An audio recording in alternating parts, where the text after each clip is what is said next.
DJ Boss V Horror Files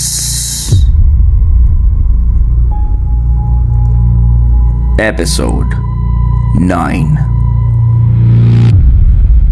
Ang boses sa radyo. Noong bata pa ako, may lumang radyo ang lolo ko. Bawal na bawal itong buksan.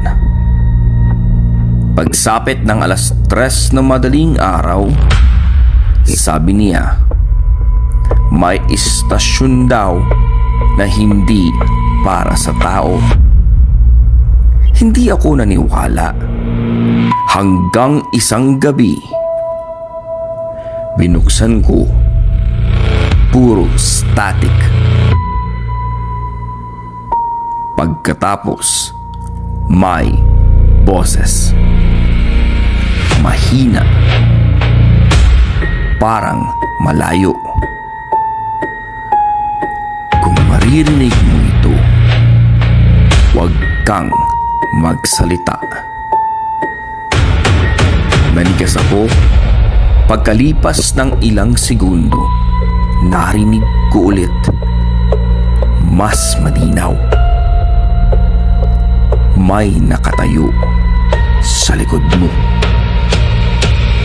Unti-unti akong napalingon, pero naalala ko ang bilin ng lolo ko. Huwag kang lilingon. Ipinigit ko ang aking mga mata. Hinayaan kong tumunog ang radyo. Pagkatapos ng ilang minuto, tumigil ang static.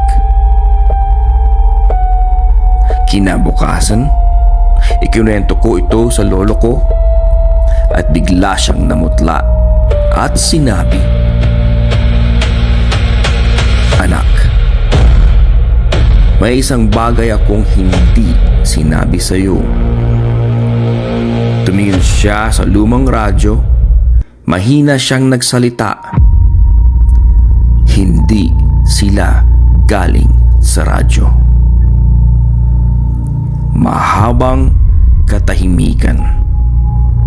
At pagkatapos, tinuro niya ang likod ko at bumulong.